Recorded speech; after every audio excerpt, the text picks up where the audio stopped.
avec, au cours de cette présentation. Apparemment, il y a un enregistrement. Donc, déjà, une question. Qui possède nos données? Essentiellement, à cette question, nous avons deux réponses. Dans un premier temps, les lieux de production de ces données-là, nos disques durs, cela va inclure les machines sur lesquelles nous travaillons, également les clés USB avec lesquelles nous faisons les échanges, les mémoires de nos téléphones et les supports et tout autre support permettant de produire ces données-là. Ça, c'est un premier point. Déjà, avec ça, tout va bien, on l'utilise sans problème, jusqu'au moment où nous avons des besoins pratiques tels que le partage plus large de ces données-là, ou en cas de sinistre grave, par exemple, lorsque il y a des besoins de récupération, ou lorsque nous sommes des personnes étant en grande mobilité. Nous ne pourrons pas toujours emporter tous ces équipements et les données avec. Donc, pour ce besoin, essentiellement, nous utilisons des fournisseurs de services Internet, tels que les différents box et différents drives. Nous avons, par exemple, ceux que proposent les différents GAFAM et d'autres services Internet. Maintenant, personnellement, j'ai un problème avec ces différents fournisseurs de services Internet, et parmi lesquels, déjà, Internet, ma vision d'Internet, qui est un espace pensé pour être ouvert et décentralisé, c'est-à-dire très grossièrement des machines indépendantes qui sont connectées entre eux pour échanger des données, pour former, ça peut être des machines, des réseaux, pour former ce qu'on appelle la toile. Mais le constat avec ces GAFAM-là, c'est que cet état d'esprit n'est plus. La plupart du temps, lorsque nous travaillons avec ces GAFAM-là, il s'agit de... Nous avons quelque chose comme ça. Très généralement, tout au bout, nous avons, nous les utilisateurs, ensuite nous avons les providers et les providers nous permettent d'accéder aux différents services. Donc le constat est assez amer. Internet, pour une grande partie des utilisateurs, Internet se résume essentiellement à se connecter à sa box et accéder aux services de ces GAFAM. Donc ça, c'est un premier problème pour moi qui va un peu à l'encontre de l'idée première d'Internet. Étant donné que tout ce que nous allons faire essentiellement sera à la main de ces dits GAFAM. Bon, je dis GAFAM, mais on peut voir plus large, il s'agit de tous les prestataires de services Internet avec lesquels nous interagissons pour ces besoins. Ensuite, parlant de ces GAFAM-là, un autre problème avec ces GAFAM, c'est généralement, nous devons prendre des analogies. Vous prenez, parmi lesquelles je prends par exemple celui du garagiste. Vous avez un garagiste chez vous, vous allez le voir pour, par exemple, régler un problème lié à votre climatiseur ou bien juste pour de simple maintenance. Le garagiste vous dit, très bien, je peux vous faire ce service-là et celui sur le gâteau, je vais vous le faire gratuitement. Vous dites oui, il n'y a pas de problème, mais en échange, il va vous poser un certain nombre de questions. Juste par exemple, vous utilisez souvent la voiture, vous prenez qui très souvent lorsque vous vous déplacez, c'est-à-dire avec qui vous faites du covoiturage, ou bien simplement quels sont les trajets que vous utilisez le plus souvent. Des questions qui peuvent être banales, ou bien pendant votre trajet, qu'est-ce que vous écoutez comme musique, ou bien si vous avez des stations radio que vous écoutez. Les questions sont toutes banales pour vous, vous allez très souvent, vous allez donner ces informations-là très gentiment. Et lorsque vous allez demander, par exemple, pourquoi vous posez toutes ces questions, vous dites non, il n'y a rien. C'est juste pour vous proposer un service plus personnalisé. Et lorsque vous donnez ces informations sont collectées et il va créer ce qu'on appelle un profil. Et ce profil, il ne l'utilise pas essentiellement pour lui seulement. Il va vendre ces profils-là. Par exemple, il peut décider de vendre ces profils par exemple, aux constructeurs auto pour leur dire, j'ai dans ma base de données des milliers de clients qui ont une préférence pour telle couleur d'intérieur de voiture, pour tel espace ou pour telle option dans les voitures. Ou bien il va aller vendre ça à des stations radio. Mes utilisateurs ont une préférence pour tel type de musique, ils écoutent tel type d'émission. Et ou encore plus, il va peut-être dire, par exemple, avec le trajet, il va vous dire, il va aller voir peut-être une compagnie d'hydrocarbures et lui demandant, je peux vous dire, vous donner la liste de trajets de mes clients. Avec ça, vous pouvez sélectionner des points stratégiques.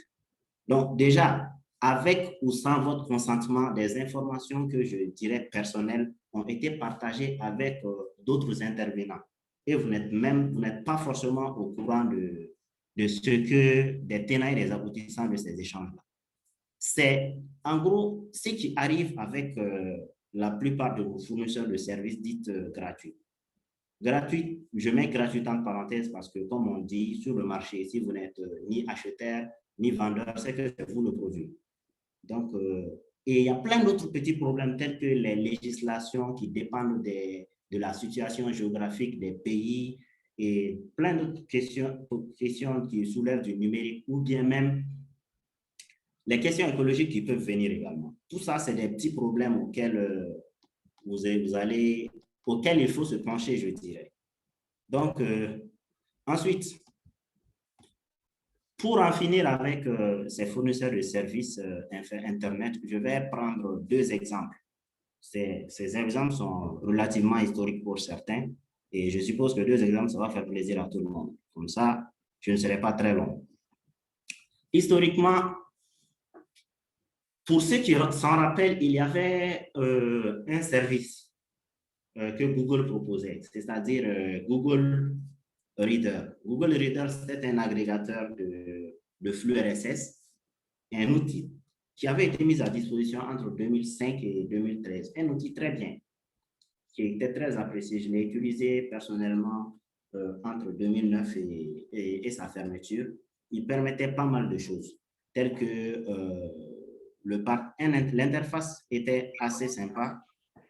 L'interface était assez sympa, la page d'accueil qui a été très bien pensée, la possibilité d'exporter la liste de vos abonnements ou bien partager les abonnements, certains items, c'est-à-dire certains flux avec des connaissances. Il y avait par exemple un onglet People qui vous permettait de voir les flux les plus lus par exemple du moment. Ça permettait d'avoir des informations assez pertinentes et sans trop, bon, c'est avant le boom des réseaux sociaux, mais c'est un truc très bien. Il proposait même la possibilité de consulter ces flux-là offline. Et qu'est-ce qui s'est passé avec ce service? En mars, si je me rappelle bien, en mars 2013, Google décide de fermer ça en juillet de la même année. Malgré les protestations des utilisateurs, il y a eu même une pétition à l'époque qui a enregistré plus de 140 000, je ne me rappelle pas exactement, c'est dans ces eaux-là, en seulement 2 semaines. Mais rien n'y fait. Google a respecté son planning et l'a fermé. Pour ceux qui s'en rappellent également, il y avait Google+, très sympa aussi, pas très visité, mais nous, on l'utilisait, il était très bien. Un autre aspect, Prism. Prism était un service, est un programme. Au lieu de dire était, je dirais est un programme, parce que jusqu'à présent, nous n'avons pas eu de rapport vérifiable de sa fermeture effective. C'était un programme américain de surveillance électronique. C'est-à-dire, il utilisait les moyens électroniques d'époque. Cela, il s'agissait des services Internet. Ça inclut également les GSM, c'est-à-dire les réseaux téléphoniques sans fil, et le réseau RTC dans certains cas.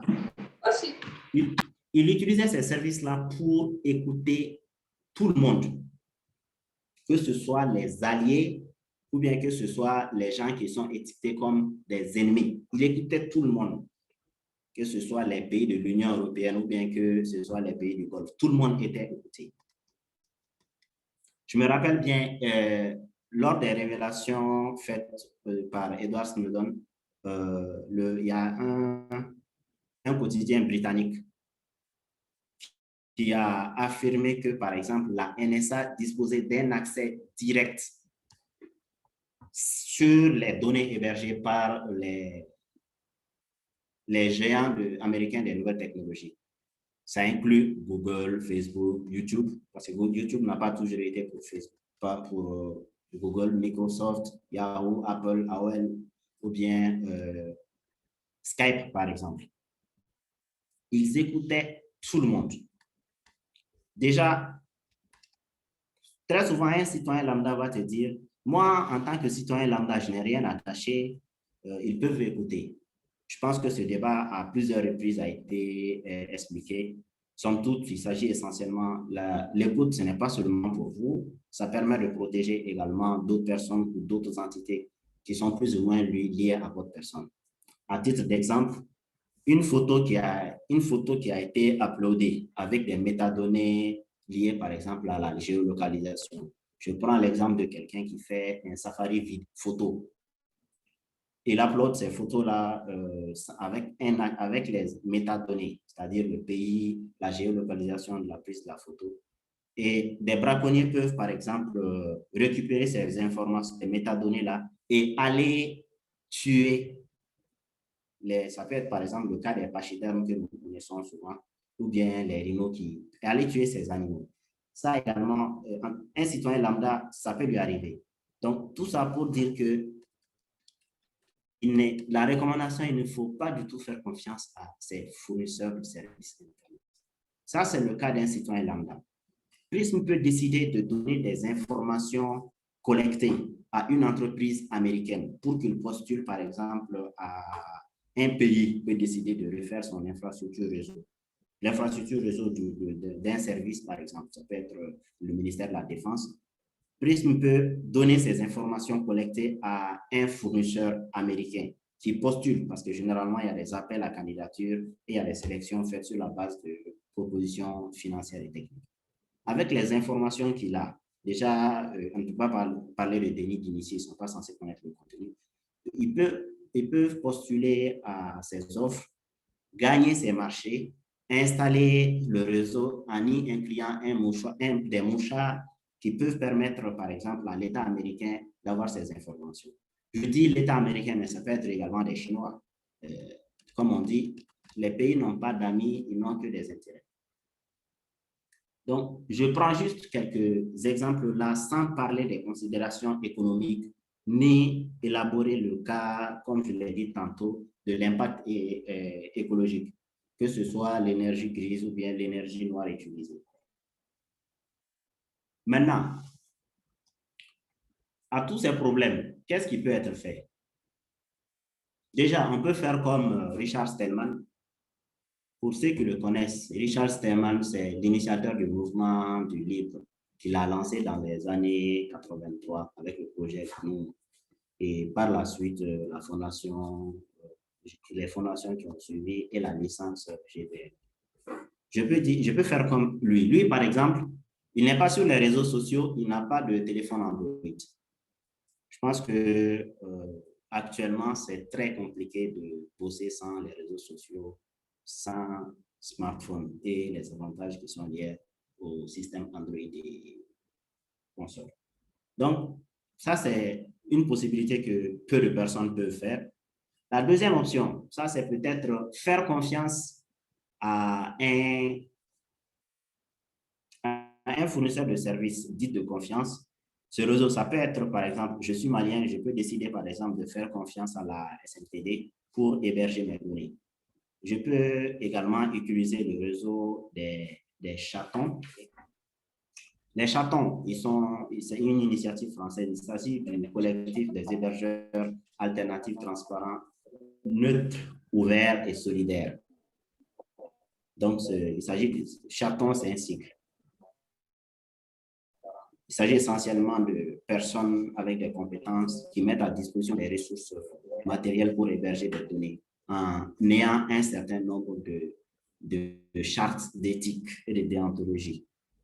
Ou bien, je peux décider également de monter moi-même mon serveur. C'est une option. C'est une option. Déjà, pourquoi s'auto-héberger? Pourquoi je vais décider de m'auto-héberger? Le contexte, je prends le contexte du Mali. Le constat est là. Les bandes, il y a de plus en plus de zones disposant d'une bonne connexion. Les coûts sont vus un peu à la baisse et le débit est de plus en plus stable. Ça, c'est déjà, à partir de là, ça, c'est un aspect qu'il faut prendre en compte. Il y a un certain nombre d'avantages à s'auto-héberger également, parmi lesquels il y a, vous gardez la maîtrise de votre écosystème. Vous installez ce que vous maîtrisez, ou bien vous installez uniquement ce dont vous avez besoin. Vous avez une maîtrise sur vos données personnelles. Vous ne diffusez que ce que vous voulez, et uniquement ça, sans trop s'exposer. Un autre avantage à cela, ça sera essentiellement pour les admin6 ou autres personnes qui veulent apprendre. C'est un exercice assez ludique, je dois dire. C'est très, très amusant de travailler sur un projet d'hébergement.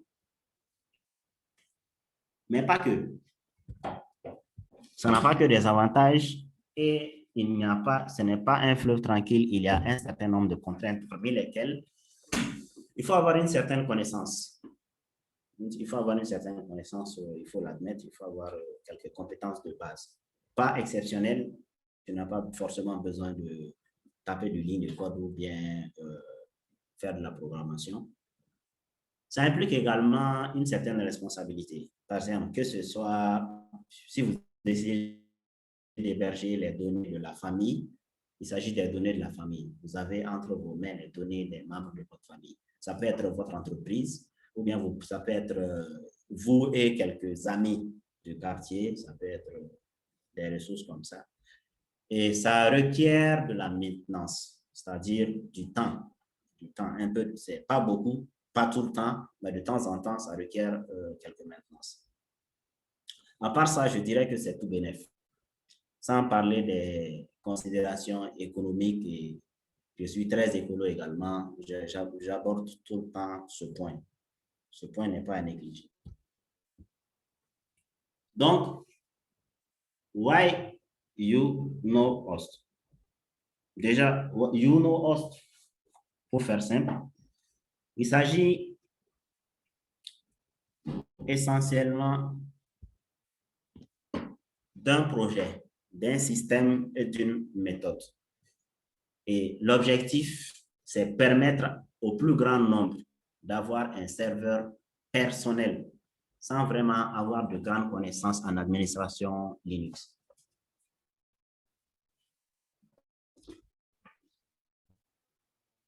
Concrètement, le projet a été lancé en février 2012.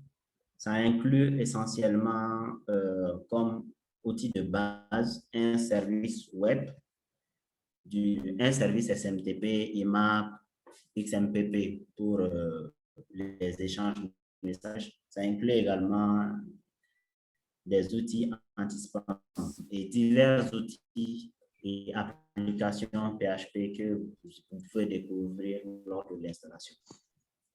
C'est un système d'exploitation Debian Linux et 100% compatible avec ce dernier. Il inclut un certain nombre de services qui peuvent intéresser à la fois les familles et les entreprises.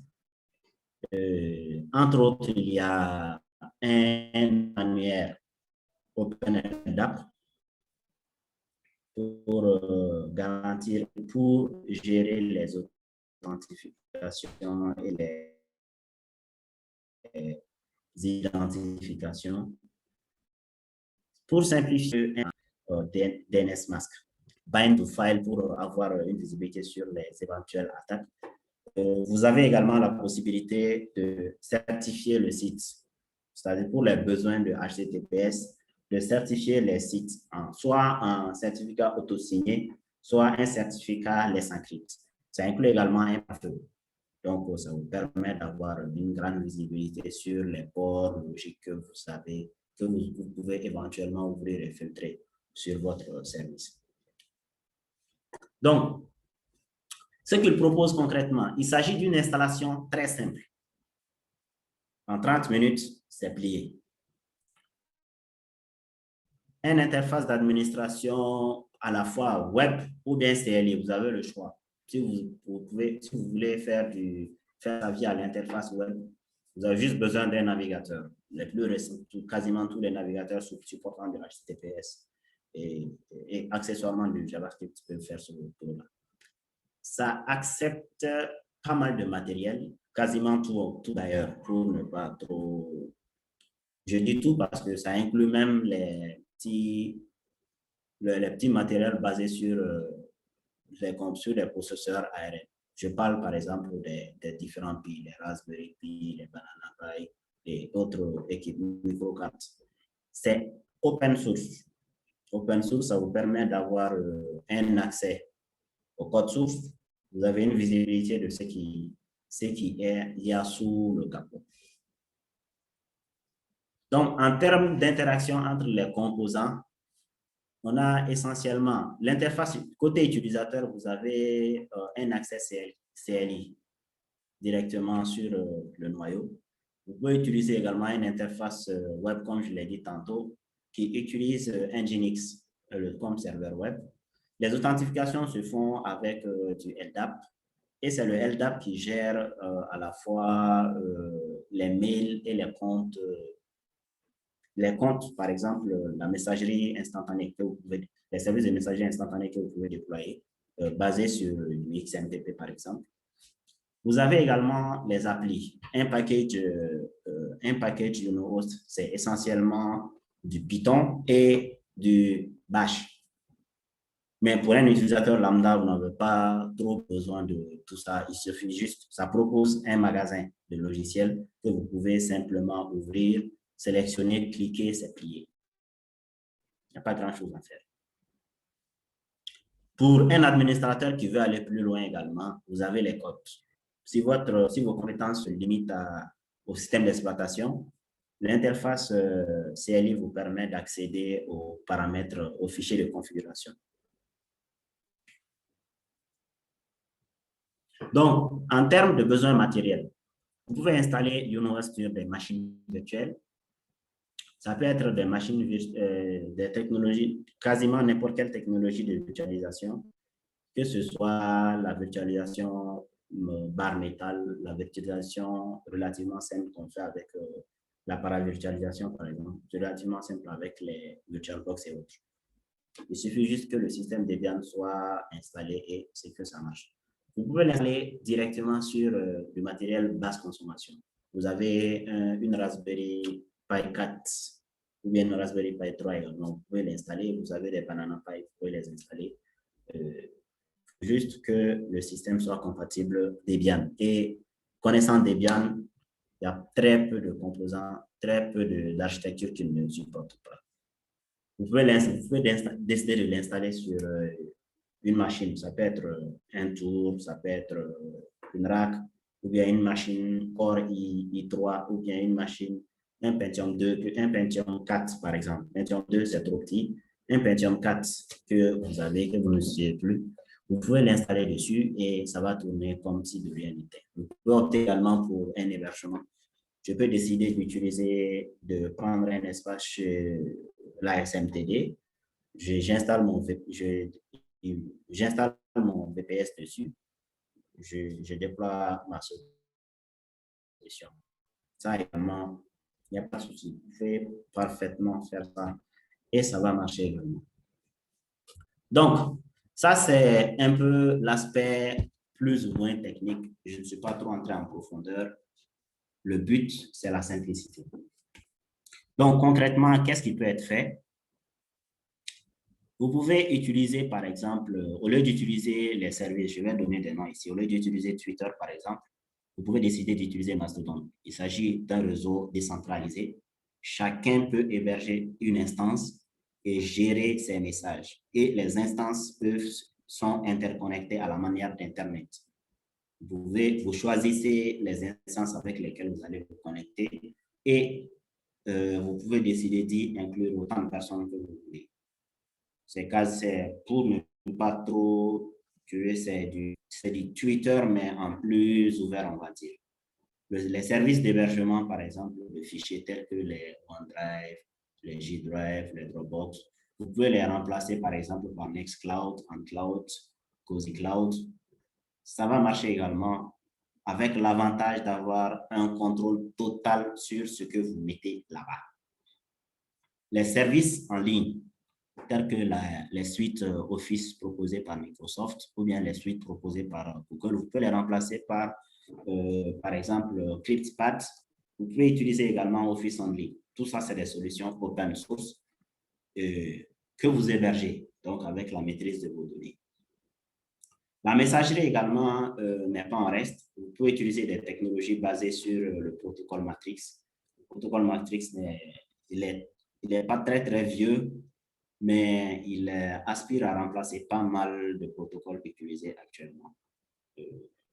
Ça peut être également des technologies basées sur du XMPP. Vous avez beaucoup de services de messagerie qui utilisent du XMPP. Pour histoire, les premières versions de Messenger, par exemple, utilisaient du XMPP, étaient basées sur du XMPP. C'est-à-dire que tu pouvais déployer un serveur XMPP en local et y inclure ton compte Facebook. Mais ça a été fermé parce que ouvert, on ne peut pas fouiller. Ou bien ne pas utiliser YouTube. YouTube, vous pouvez décider d'héberger une instance Peertube pour héberger vos vidéos, vos créations vidéo, par exemple, et les diffuser. L'instance, les données, les vidéos sont hébergées chez vous. Les gens y ont accès. Et ces gens, vous pouvez les choisir également.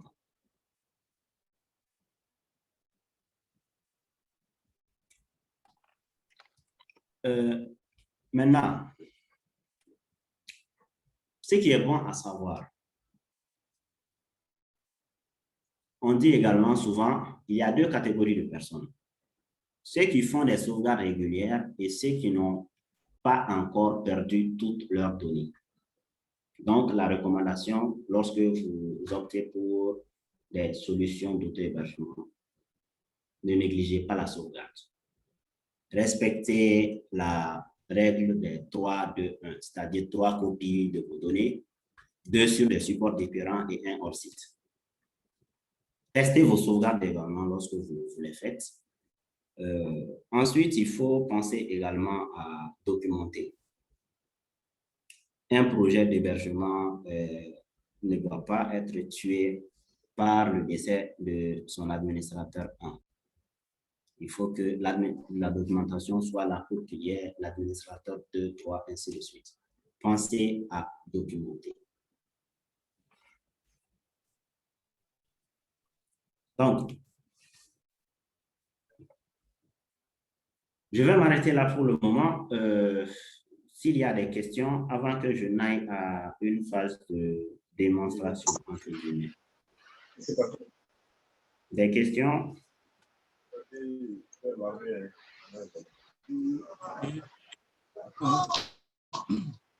demande quelque chose.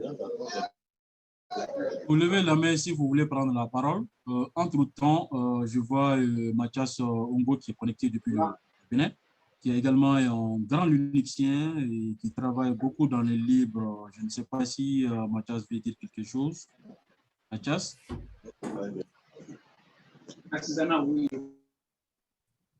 Bonsoir à tous.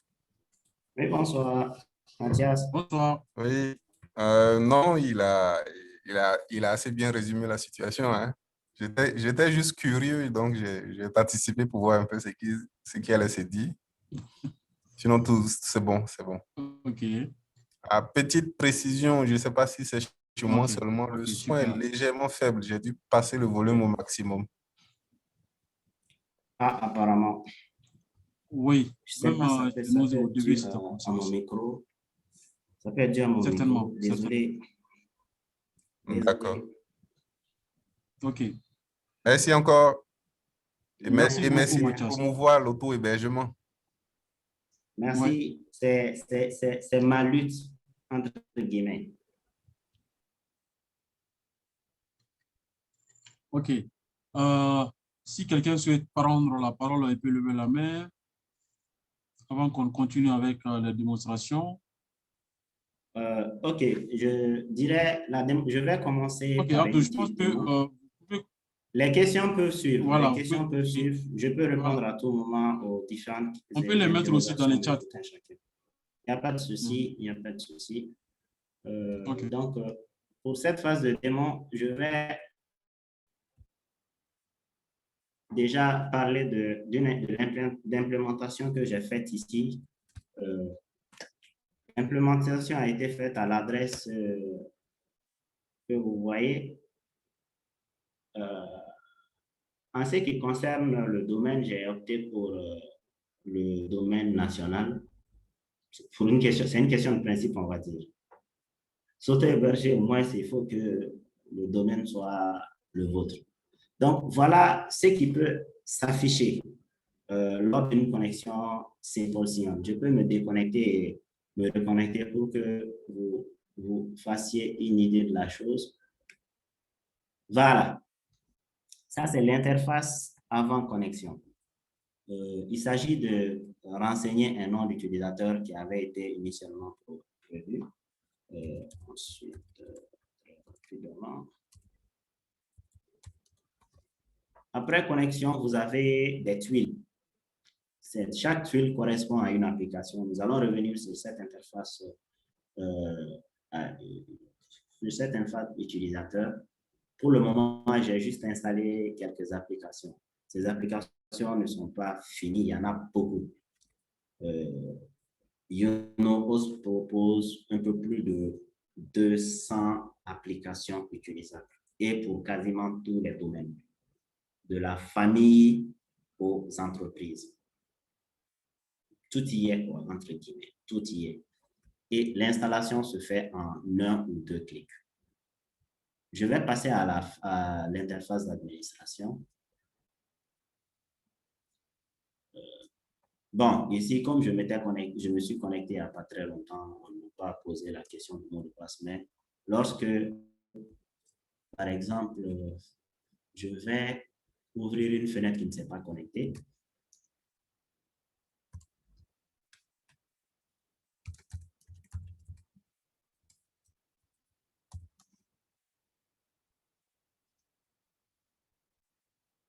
la première des choses qui va être demandée, c'est le mot de passe. Le mot de passe du compte administrateur, cela est différent du compte utilisateur.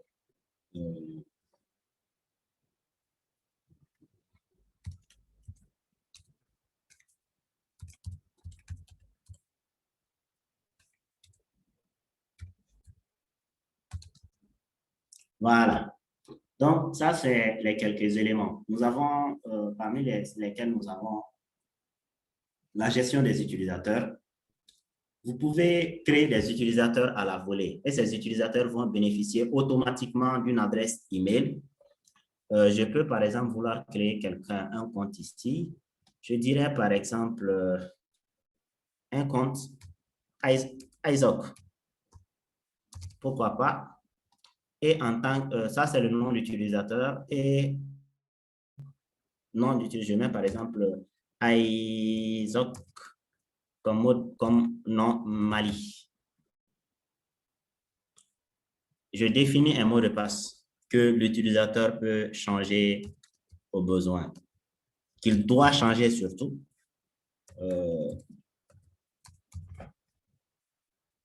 Et l'utiliser le compte, cela va générer le compte. Le compte est là, le compte est créé. Vous pouvez définir un quota pour les espaces. étant donné que c'est lié quasiment à tous les services qui peuvent éventuellement être installés sur la machine, que ce soit l'hébergement, le stockage de données tels que les box, que ce soit les messages, c'est-à-dire les pièces jointes et les messages rattachés aux pièces jointes, que ce soit, par exemple, on peut mettre en place un service de photo ou bien un service de streaming vidéo. L'espace, on peut donc pour ça, à un moment donné, il faut peut-être penser à mettre en place un système de quotas. Cela te permet également de gérer plusieurs domaines. Vous pouvez définir également des sous-domaines. Moi, par exemple, le domaine principal, j'ai inclus 2 sous-domaines. On peut en inclure autant qu'on veut. Il faut juste que les déclarations DNS soient faites en amont. Et là, il n'y a aucun souci de base. Maintenant, côté application, ce qui est intéressant avec Unost, vous avez vu ici les tuiles. Ces tuiles-là peuvent varier en fonction des utilisateurs. Vous pouvez décider de donner, par exemple, permettre à tel utilisateur ou groupe d'utilisateurs d'accéder à telle ou telle application. Par exemple, ici, il y a un certain nombre d'applis permissions que j'ai octroyées à tout le monde et d'autres auxquelles seules quelques personnes ont accès.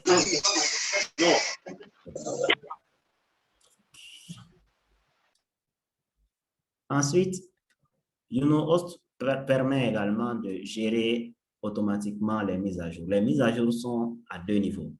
Vous avez la mise à jour du noyau Unost qui est considéré comme une appli dans le contexte de mon installation. Vous avez également les mises à jour système. Je l'ai dit tantôt, c'est basé sur Debian. Ici, par exemple, il y a une mise à jour sur le noyau Linux qui est là. Je vais le faire plus tard. Bon, ce n'est pas une bonne pratique. Les mises à jour, faites-les dès qu'elles sont publiées. Dans un premier temps, vous êtes informé de la présence d'une mise à jour. Checkez s'il y a des retours de bugs. S'il y a des retours de bugs, vous pouvez peut-être attendre un petit moment, mais dans le cas où vous n'avez pas de retour de bugs, je vous recommande de le faire immédiatement. Vous avez également, je prends les services. Il peut y en avoir beaucoup.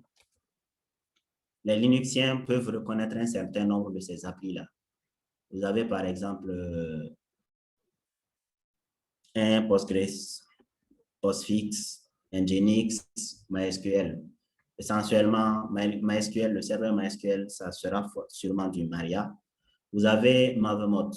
Il s'agit d'un projet également qui propose une alternative à Slack, l'outil de travail collaboratif qu'utilise un certain nombre d'entreprises. Vous avez Dovecot pour la gestion des protocoles IMAP et POP pour ceux qui font de la messagerie.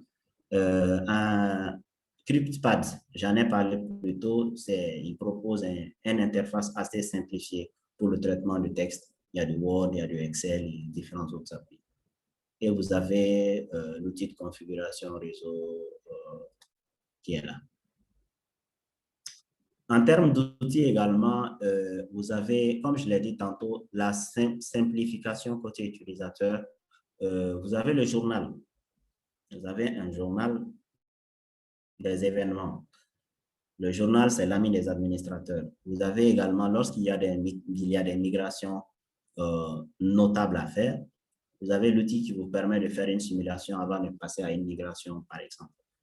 Vous avez le firewall. Le firewall ici, ça vous permet de gérer les ports ouverts. Oui, je l'ai désactivé. Les ports ouverts. Cela vous permet d'avoir une certaine visibilité sur les applications qui tournent. Si par exemple, il y a un port qui est là que vous n'utilisez pas du tout, le port est ouvert, il n'y a pas de raison, vous pouvez le fermer manuellement ici. C'est valable en IPv4 comme en IPv6. Vous avez également, pour des besoins de maintenance, la possibilité de migrer. La possibilité d'arrêter le serveur pour la maintenance, par exemple, ou bien redémarrer le serveur après des installations d'applications qui requièrent cela. Un outil assez récent également, je dois dire, Il s'agit de l'outil diagnostic. L'outil diagnostic, dans les premières versions, ne l'intégrait pas, mais celle-ci, si. L'outil diagnostic permet de centraliser tous les logs. Vous avez une visibilité sur tous les logs. Vous pouvez lancer un check. Il va vérifier différents éléments. Et s'il y a des problèmes, ces problèmes vous seront signalés. Pour un administrateur et pour des besoins de sécurité et pour le fonctionnement du système, vous avez besoin de ces aspects-là. Cela également fait partie de ce que je dirais important pour un administrateur. Ça, c'est en ce qui concerne les outils. Maintenant, nous pouvons passer à l'installation d'applications. Comme je le dis, l'installation d'appli est très simple. J'en ai installé quelques-uns. On peut les tester plus tard. Pour installer une application, c'est très simple. C'est-à-dire, plus simple, c'est un crime, quoi. Les applications ici sont triées par catégorie. Vous avez la possibilité de faire une recherche, filtrer les types. Il y a plusieurs types d'applications. Vous pouvez faire un filtre. Moi, par exemple, je vais à titre de test et pour usage familial, je dirais par exemple, si j'ai besoin d'un client torrent pour télécharger mes images ISO de système d'exploitation, par exemple, je peux vouloir installer une appli. Et pour ça, je fais une simple recherche basée sur, par exemple, torrent. Et je vais voir ce qu'il y a. Nous avons, pour ceux qui connaissent, vous pouvez décider d'héberger un tracker. Pas très utile pour un usage familial, mais bon, vous pouvez décider de le faire pour d'autres types de besoins, pour faire un petit tracker entre amis, entre communautés, par exemple. Vous pouvez, moi, par exemple, je vais installer ce simple client torrent.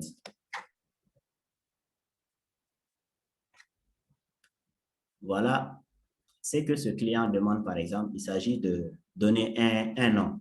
Ce nom sera utilisé pour cette huile-là. Et vous êtes libre du choix. Le domaine, le domaine, il s'agit de domaine pour accéder au truc et le nom du dossier qui sera créé parce que ça va correspondre grosso modo à un pseudo-site. Je ne vais rien changer cela. Je dis par exemple, je peux vouloir changer ça par exemple et je le mets par exemple S-Torrent. C'est plus court et je prends installer. C'est tout. C'est tout. On va juste attendre que ça mouline un peu et que ça finisse son truc.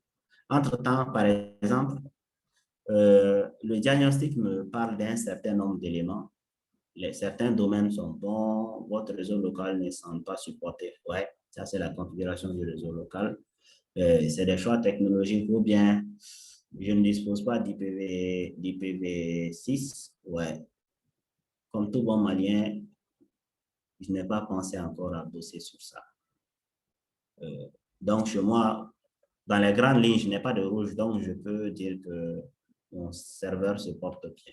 Et voilà, l'installation de ce composant est finie, simple torrent. Donc, nous allons venir aux tuiles. Il n'est pas encore là, je vais juste actualiser. Voilà. Il est là.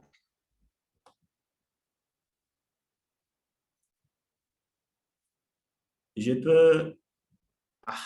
apparemment, il y a quelque chose ici. Voilà. Bon, pour l'usage des outils, je pense que vous allez très certainement pouvoir vous débrouiller pour ça. C'est des outils très simples et assez conviviaux. La plupart du temps, c'est des outils que vous connaissez. Par exemple, Office ici, ce que j'ai mis Office ici parce que dans ce contexte, aussi correspond à cela. Voilà. ClickSpad. Comme je l'ai dit tantôt, ça permet de faire pas mal de choses. De la bureautique, il s'agit de la bureautique essentiellement et peut-être du dessin. Juste pour marquer le coup, on va prendre par exemple l'outil de bureautique. On va attendre que ça charge un peu.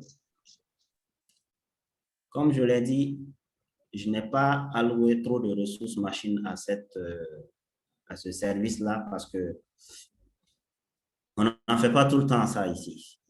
Peut-être lors des réunions, on peut en avoir besoin, ou bien lorsqu'on bosse sur un projet commun, on peut vouloir travailler sur des fichiers et voir les autres y participer. Je peux vouloir l'enregistrer. Il sera enregistré dans un espace. Ici également. L'espace sera chiffré. Les intervenants sont là. Pour le moment, c'est dit un anonyme là, tout simplement. Là maintenant.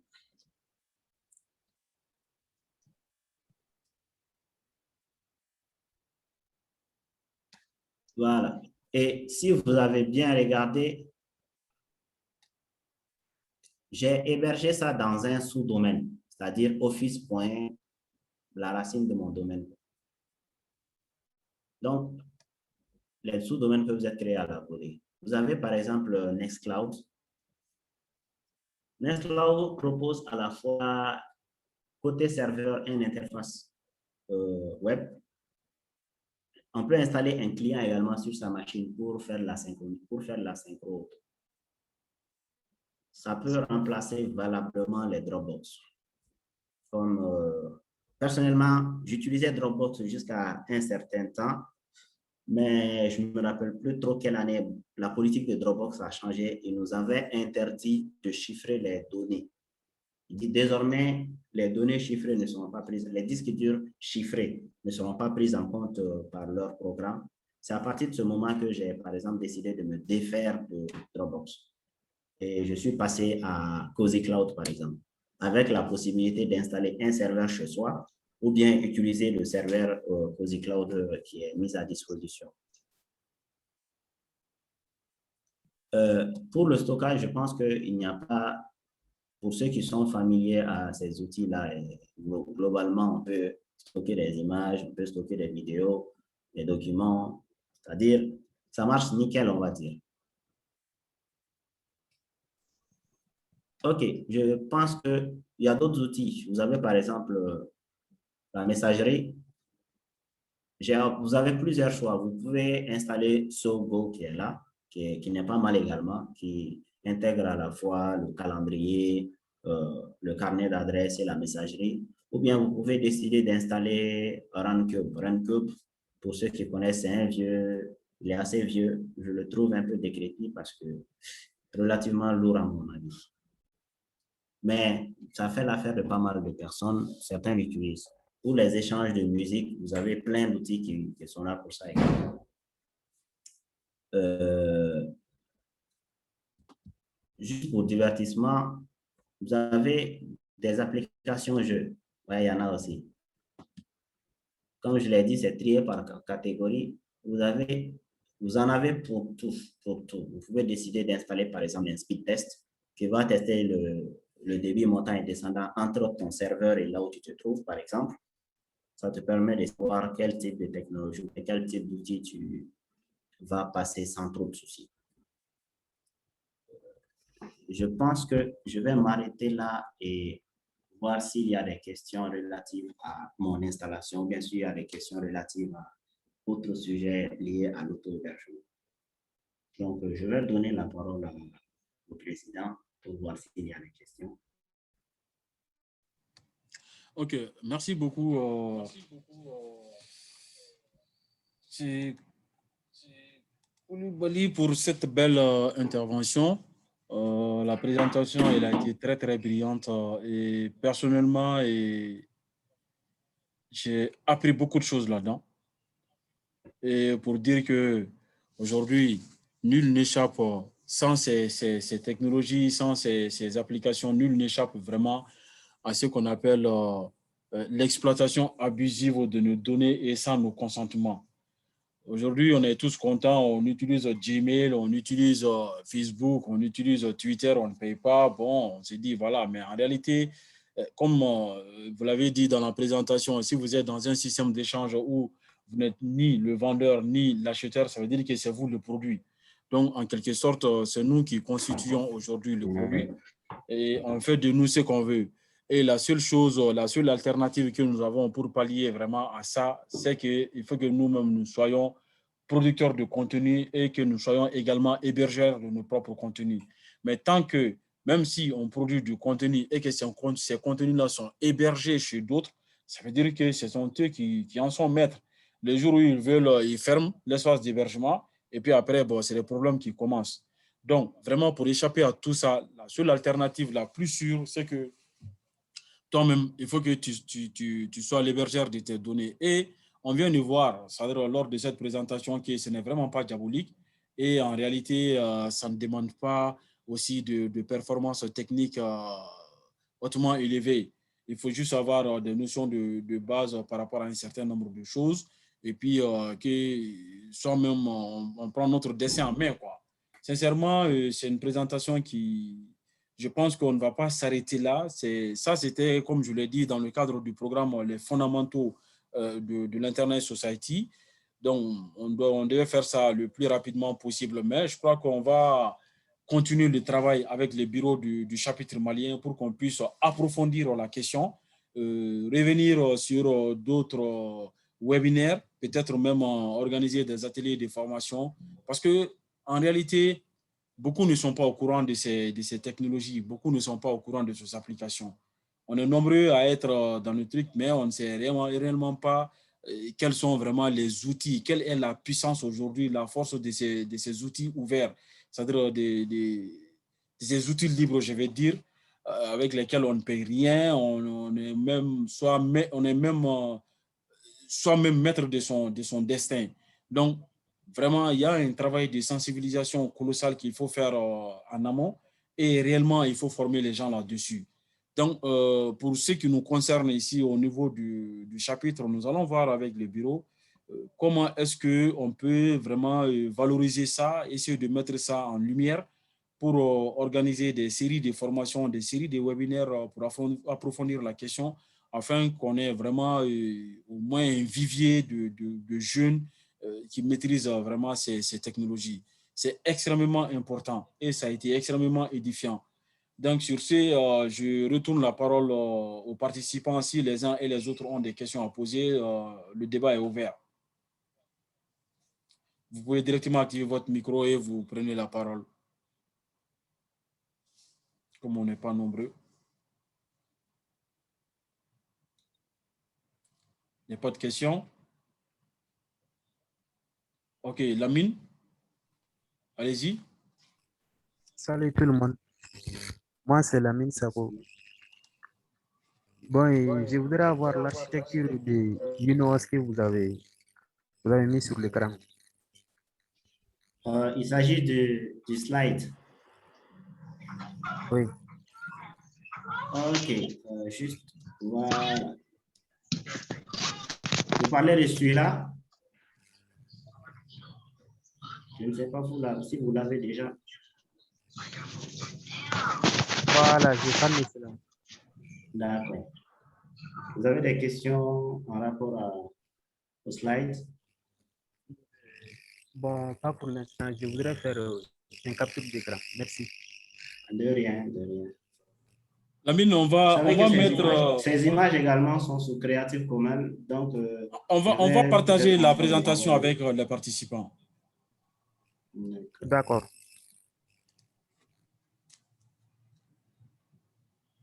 Quelqu'un d'autre souhaiterait parler?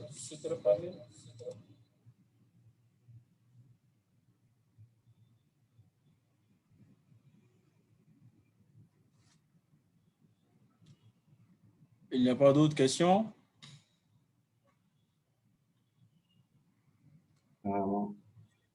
OK. Je pense que M. Koulibaly, la présentation, elle a été très, très brillante et très édifiante. Pour ce qui nous concerne, je vais revenir là-dessus. Je pense qu'il faudrait repasser, prendre attache avec le bureau pour qu'on puisse voir comment réellement mettre ça en valeur. Parce que personnellement, j'ai vu beaucoup de choses vraiment qui peuvent être bénéfiques pour la communauté.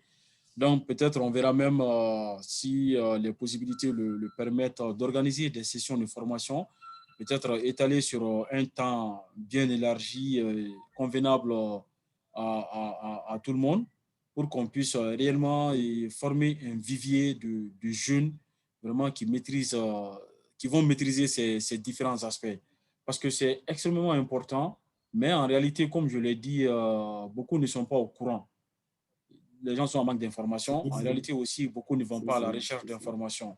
Mais c'est un domaine dans lequel il faut réellement plonger pour savoir réellement quelles sont les merveilles qui sont dans ce domaine-là.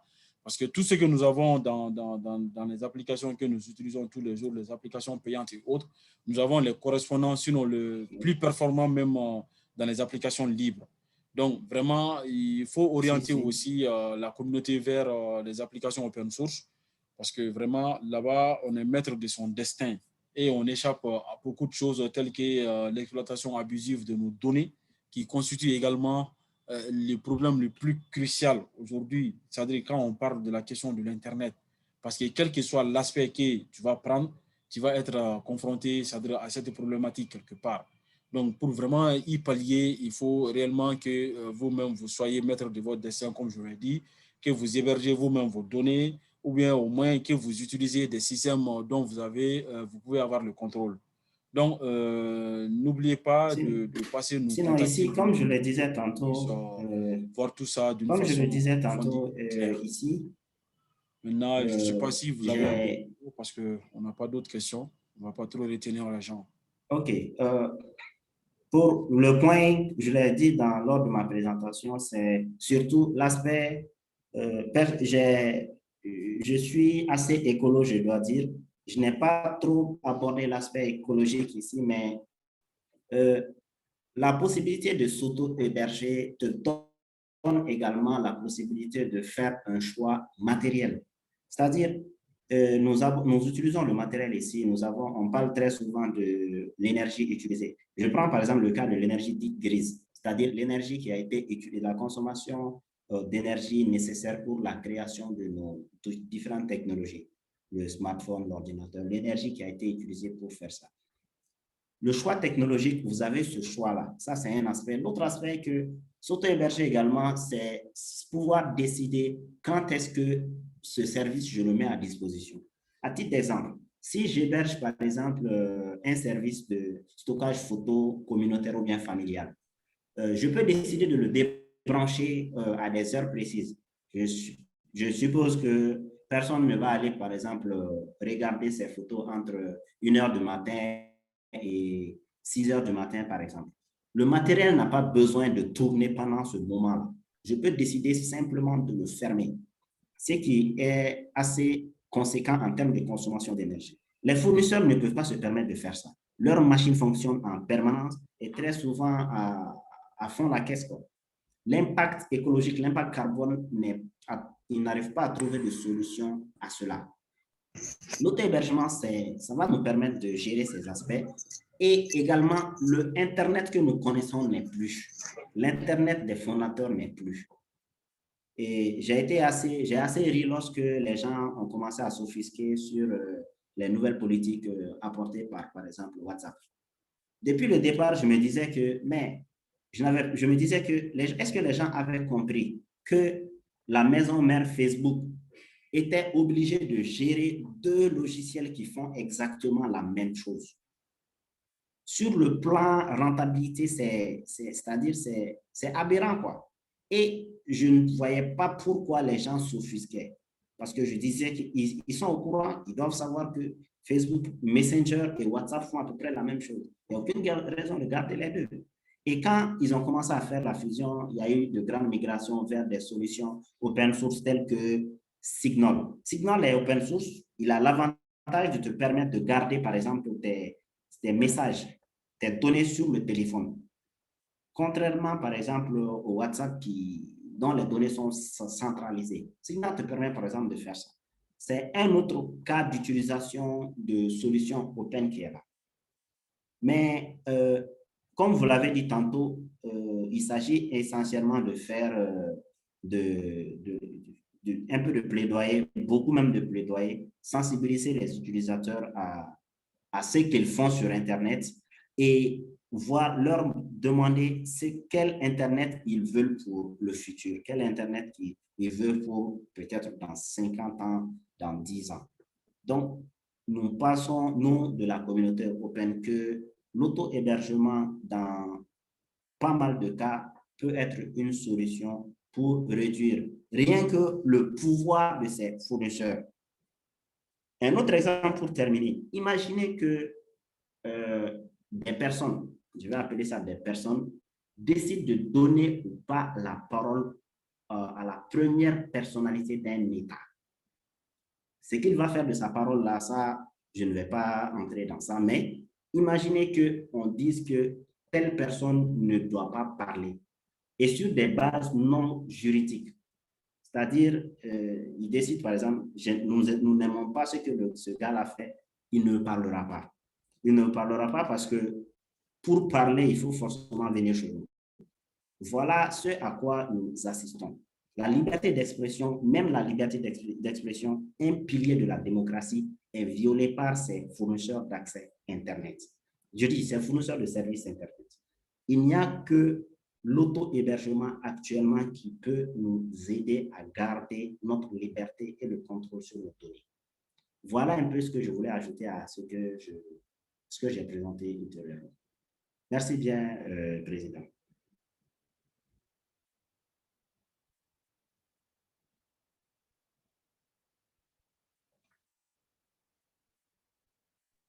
Ok, merci beaucoup, M. Koulibaly. Comme je l'ai dit, je vais revenir dessus. Nous avons été très, très édifiés lors de cette session. Et je vais passer nous voir au niveau du bureau pour qu'on puisse, voilà, pour qu'on puisse réellement discuter sur la question. Parce que là, il faut vraiment former les gens. On va voir ce qui est faisable, même s'il faut organiser des sessions de formation. Nous verrons ensemble comment est-ce qu'on peut planifier ces différentes activités. Parce que là, il y a beaucoup d'opportunités qui échappent vraiment à la communauté et il faut vraiment les mettre au courant et les préparer par rapport à ça. Donc, sur ce, nous remercions tout le monde de nous avoir suivis pendant ce webinaire. Un grand merci également à Mathias depuis le Bénin. Nous remercions l'ensemble de tous les participants qui se sont connectés vraiment pour suivre cette session. Donc, sur ce, nous allons nous dire à bientôt pour les sessions futures. Ce n'est pas fini, ce n'est juste qu'un début. Il y a d'autres sessions qui sont en cours de préparation. Donc, très bientôt, nous allons vous inviter également à travers les mêmes canaux pour suivre d'autres webinaires. Sur ce, merci à tous et à bientôt.